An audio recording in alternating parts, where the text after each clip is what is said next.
अस्सलाम वालेकुम नाजरीन, उर्दू कहानी में खुश आमदीद। आज की कहानी की जानिब बढ़ने से पहले अगर अभी तक आपने हमारे चैनल को सब्सक्राइब नहीं किया तो अभी चैनल को सब्सक्राइब कर लें ताकि आपको हमारी हर आने वाली नई कहानी वक्त पर मिलती रहे। बस रहने भी दो, तुम मुबालगा आराई से काम लेकर मुझे गलत फहमी में मुब्तला कर रही हो। मैडम, मैं तो हकीकत कह रहा हूँ। अब भी आप शानदार हैं, खुद से बेशक गाफिल रहती हैं। आपने ज़िंदगी में क्या देखा है? आपको तो सिर्फ अपने बच्चे की परवरिश और मुस्तकबिल की फ़िक्र लगी रहती थी। दिन रात उसी धुन में सरकर्दा रही। चाहे तो नई खुशियाँ हासिल कर सकती हैं। क्या कह रहे हो साजिद खान? मैं हंस पड़ी। क्या मुझे बहला रहे हो? नहीं नहीं, उसे एहसास हुआ कि वो हद से बढ़ गया। तभी साजिद माजरत ख्वाहाना अंदाज में बोला, माफ़ी चाहता हूँ, शायद आपको मेरी बातें नागवार गुजरी हैं। न जाने बेख्याली में क्या कह गया। ये बात नहीं, मगर तुम ही सोचो, जबकि आज कमसिन लड़कियां घरों में बिन ब्याही बैठी हैं, मुझ जैसी लड़की से कौन शादी करेगा? फिर वो थोड़ी देर चुप रहा। अगर आप नाराज ना हो तो एक बात कहने की जिसारत करूं? कहो साजिद। मैं आपसे शादी की आरजू रखता हूँ। मुझे आपकी चाहत, अगर आप चाहें तो मैं इसकी दिदा दिलेरी और जुर्रत पर हैरान रह गई। कभी सोचा भी नहीं था कि ऐसा मोती और फर्मा बरदार मुलाजिम कभी इतनी बड़ी बात कह देगा। मैं यकदम खामोश हो गई। वो समझा कि नाराज हो गई हूँ।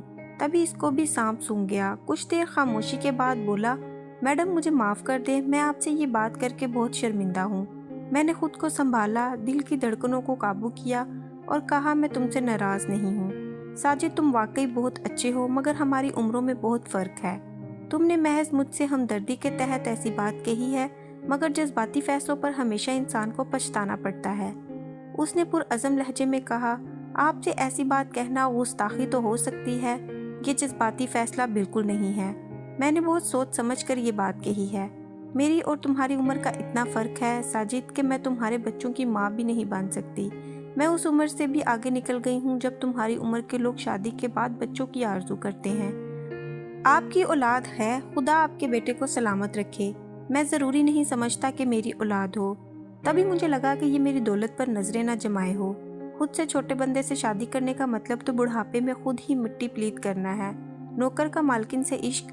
अच्छा तुम सोच लो, मैं भी सोचकर जवाब दूंगी। अब मैं सख्त कश्मकश में थी। दिल कहता था कि इस पेशकश को मान लूं, दिमाग कहता था नहीं, अभी वक्त बीत गया है। इंसान इतने भी अच्छे नहीं होते, अच्छे अच्छे मर्द भी फरेब दे जाते हैं, कहीं धोखा न हो। काफ़ी दिन हम दोनों चुपचाप रहे, मगर ये चुप बेमायनी नहीं थी। तूफान अंदर ही अंदर पल रहा था। मैं रातों को सो नहीं सकती थी। बिलाखिर मेरा जहन और वजूद थक गए। मैं बीमार पड़ गई। अब घर में कौन था साजिद के सिवा? उसे मेरी तीमारदारी करना थी। डॉक्टर के पास ले जाता, मेरी दवा लाना होती या कुछ भी, ये सिर्फ अकेले में करता था। वाकई अकेली औरत को किसी मजबूत मर्द के सहारे की ज़रूरत होती है। मुझे भी यकीनन साजिद से मोहब्बत नहीं थी, मगर वो मेरी ज़रूरत बन गया था। उसने हमेशा अपने सुथरे अमल से ऐसी जगह बना ली थी कि मैंने जहन में उसे जीवन साथी का दर्जा देना शुरू कर दिया। आदमी हर लम्हा एक ही बात सोचता रहे और इस कश्मकश से निकल भी ना सके, तब वो एक दिन ज़रूर अपनी कुव्वत खो बैठता है। हर पल सोचने से मेरे भी असाब जवाब दे गए थे। सर में दर्द रहने लगा। मैंने बिजनेस के मामलात से हाथ उठा लिया। तमाम अमूर साजिद के जिम्मा हो गए।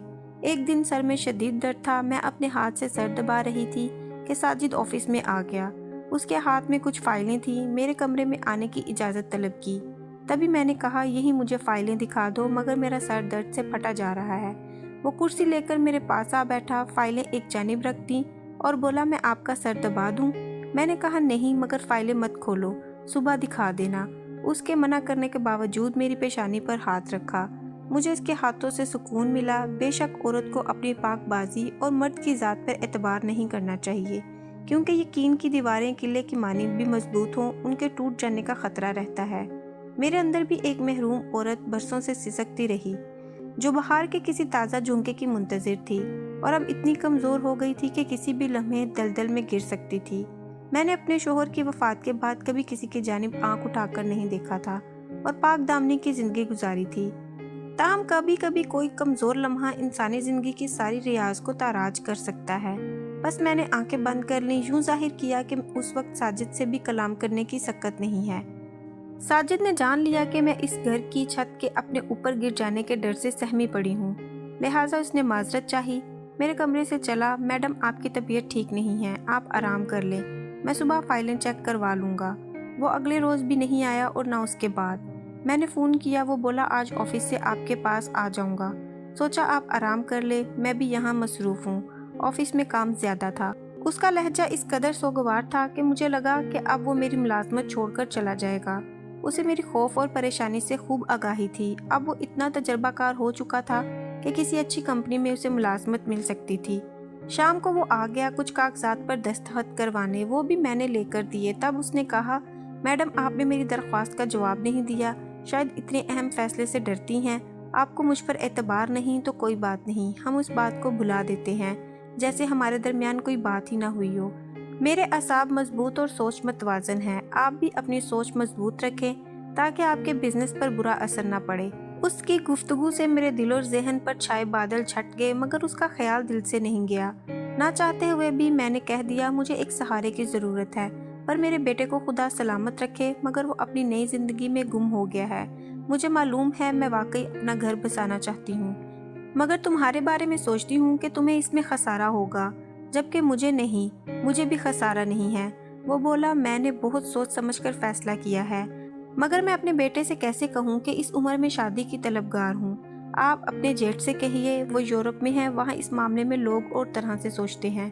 यकीनन वो आपकी मदद करेंगे। बड़ी हिम्मत के बाद मैंने अपने जेठ को फ़ोन कर दिया, उनको अपने मसले से आगाह किया। वो बोले, ज़रूर शादी कर लें, आपके बेटे को मैं संभाल लूँगा, मगर बिजनेस की मालकन आप ही रहिएगा, किसी और को मालिक ना बनाइएगा। जेठ की इजाज़त से मैंने साजिद से निकाह कर लिया। उन्होंने मेरे बेटे को बाद में आगाह किया, मगर उसको इस बात पर कायल ना कर सके कि वो माँ की दूसरी शादी को कबूल करता, और वो सख्त बरहम हुआ। उसने मुझसे कतई ताल्लुक़ कर लिया। कुछ अरसे बाद पाकिस्तान आकर बिजनेस अपने नाम करवा लिया और मुझे सिर्फ मकान और जेवरात देकर बाकी तमाम सरमाया खुद ले गया। बेटे को बिजनेस का सारा सरमाया देखकर खुश थी, मगर काश वो मुझसे राजी हो जाता, क्योंकि मेरे सरमाया का लालच साजिद को नहीं था। उसे एक और जगह अच्छी तनख्वाह पर मुलाजमत मिल गई। अकद सानी करके मैंने अपना बेटा खो दिया। अगर मैं निकाह ना करती तो बेटा ना खोती। मुझे साजिद से कोई शिकवा नहीं, उसने उम्र के फ़र्क के बावजूद वाकई मुझसे सच्ची मोहब्बत की, मेरा इतना ख्याल रखा कि ज़रा भी तकलीफ़ नहीं होने दी। मगर मेरा दिल उसकी सारी मोहब्बत पाकर भी बेसुकून रहा, क्योंकि जिस बेटे पर जवानी की सुनहरी किरणों को कुर्बान करके मैंने उससे परवान चढ़ाया था, आज मुझसे मिलना भी उसे गवारा नहीं है। शायद मेरा दूसरा निकाह उसके लिए किसी जुर्म से कम नहीं है। आपको अगर ये कहानी अच्छी लगी है तो इस वीडियो को लाइक कीजिएगा और चैनल को सब्सक्राइब कीजिएगा।